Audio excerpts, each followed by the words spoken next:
salut Adeline Kubert. J'avais envie de te poser un peu plus spécifiquement la question de l'art et les femmes parce que récemment, dans une vidéo qu'on a fait notamment sur cette chaîne YouTube, j'en parlais avec Pierre Chandès qui est agent d'artiste, qui me disait que globalement il y avait plus d'artistes femmes et surtout beaucoup plus de collectionneurs que de collectionneuses. D'accord. C'est des choses que je ne savais pas du tout. Mais bon, pour approfondir un peu la question, j'avais envie de parler d'art et de femmes parce que je sais que tu animes un podcast, le podcast Passionnariat, dont je mettrai le lien en description. Oui. Et donc, voilà, j'aimerais que tu nous parles déjà de ce podcast. Et puis peut-être que si ça se trouve, tu as sorti tu as des petits conseils à donner aux femmes artistes que tu aurais découvert pendant tes rencontres de podcast. Alors oui, je suis l'animatrice et puis Arthur qui me promet, c'est le producteur finalement de ce podcast, puisque voilà, au quotidien, nous, on défend au sein des entreprises, notamment les sujets environnementaux, sociétaux, et le féminisme fait partie des sujets sociétaux.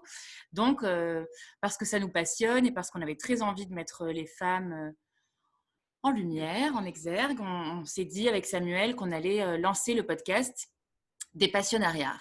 Alors bravo, tu l'as très bien dit parce que c'est pas un mot qui est facile à dire. Ça a été un grand débat entre Samuel et moi, ce terme. Et moi, il m'a paru très vite évident. Et j'avais pas envie de lâcher l'affaire. Donc, je suis très contente que ce podcast s'appelle comme ça. Et tant pis si c'est difficile à prononcer, parce que j'ai l'impression que c'est pas difficile à retenir, en tout cas. Tout à fait. Parce que le mot passionnariat, il vient du mot passionnariat, qui est le surnom qu'on attribuait à Dolores Ibarruri, une femme politique et une grande militante qui est à l'origine du slogan qu'on connaît toutes, No pasaran, et qu'on connaît tous aussi. Et je me suis dit qu'en y accolant ce suffixe art, eh ben, on parlait de toutes ces femmes qui sont à la fois artistes et militantes, à la fois dans le monde des arts et avec une âme féministe, des femmes avec du caractère, des femmes qui se laissent pas abattre, qui se laissent pas faire et qui prennent un peu voilà, les choses à bras-le-corps comme ça. Et en fait, des femmes artistes ou des professionnels du monde des arts passionnariats comme ça, mais j'en ai rencontré plein dans ma petite carrière puisque j'ai bientôt 30 ans seulement. Et je me suis dit, j'ai trop envie de mettre en lumière ces femmes-là, j'ai trop envie de leur donner la parole et surtout, j'ai envie de les interroger pour connaître un peu leurs secrets. Parce que je vois aussi beaucoup de femmes artistes ou qui étudient voilà, l'histoire des arts, l'histoire de l'art, la médiation, le marché de l'art, et qui n'osent pas se lancer vraiment, qui marchent un peu sur des œufs.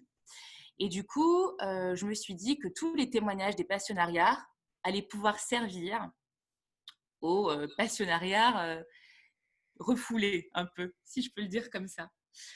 Donc, tu l'auras compris, dans mon monde idéal, toutes les créatrices sont des passionnariats.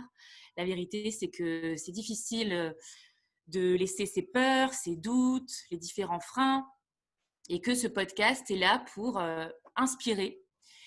Et du coup, j'espère que ce podcast, à son échelle, est aussi un acte un peu militant.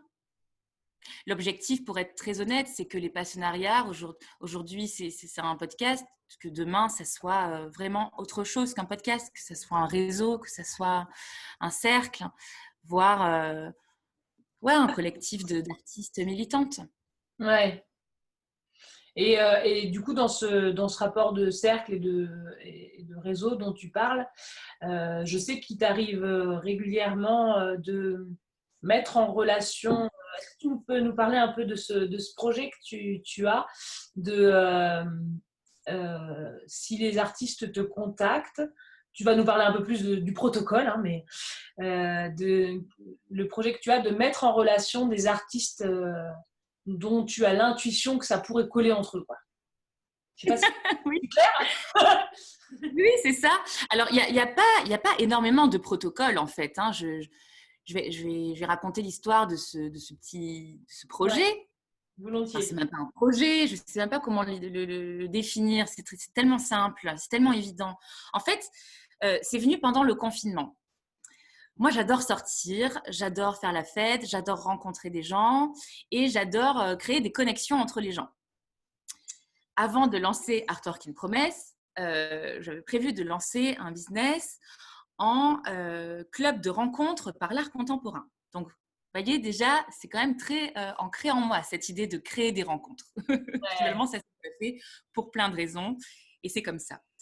Euh, Avec Artwork, ça fait 2 ans qu'on crée des dîners où chaque année pour la Saint-Valentin, on rassemble ou des célibataires ou pas des célibataires, simplement des amoureux de l'art, autour d'un dîner chez Artwork in Promesse, thématique, où on propose une exposition. Et on s'est rendu compte que ces dîners étaient évidemment propices aux rencontres, qu'elles soient professionnelles, personnelles, artistiques. Et pendant le confinement, on ne pouvait plus faire ça. On ne pouvait plus organiser de dîner chez Artwork, on ne pouvait plus sortir en faire, on ne pouvait plus rien faire. Mais on pouvait organiser des Zooms. Donc, je me suis dit, je ne suis pas la seule à souffrir de ce manque de contact et de connexion. Les artistes aussi, ils ne peuvent pas rencontrer de nouveaux esprits créatifs en vernissage ou de collectionneurs ou même juste d'artistes pour se soutenir un peu dans ce moment-là. Le processus créatif a pu en prendre un coup pendant ce confinement. Certains n'avaient même pas accès à leurs ateliers. Donc, je me suis dit, en créant des rencontres dématérialisées, digitales, une conversation tout simplement en mettant en lien 2 artistes qui me semblent, moi, complémentaires par leur travail, par leur personnalité, par leur esthétique.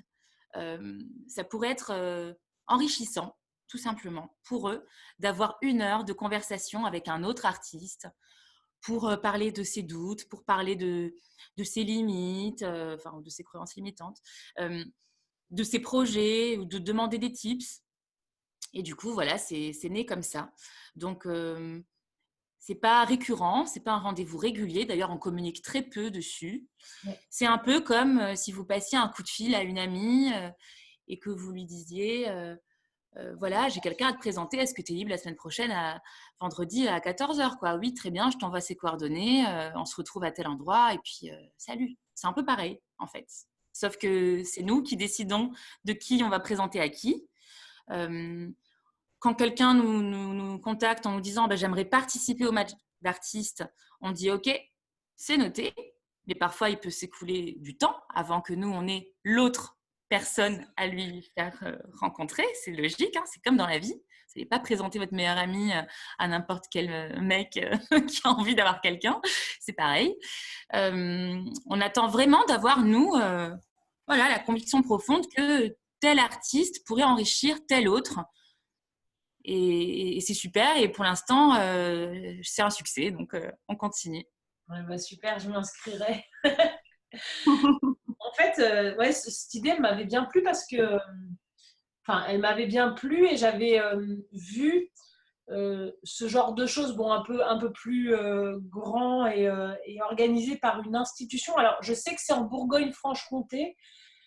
Est-ce que c'est le réseau 16 000 de Bourgogne-Franche-Comté ou le CRAC de Besançon? Enfin, je ne sais plus. En tout cas, ça se passe autour de Besançon.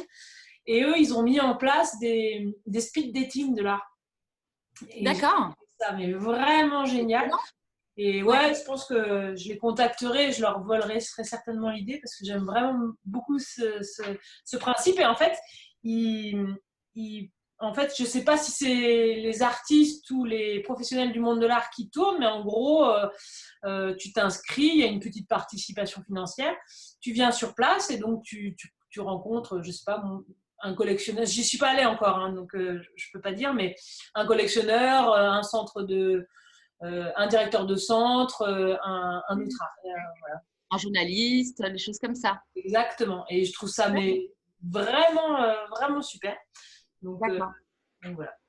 Nous, c'est pas vraiment ça, mais on est très heureux parce que le confinement est en train de partir un peu en fumée plus les jours passent et plus on peut retrouver une liberté quasi normale. Donc, en fait, on va reprendre nos dîners.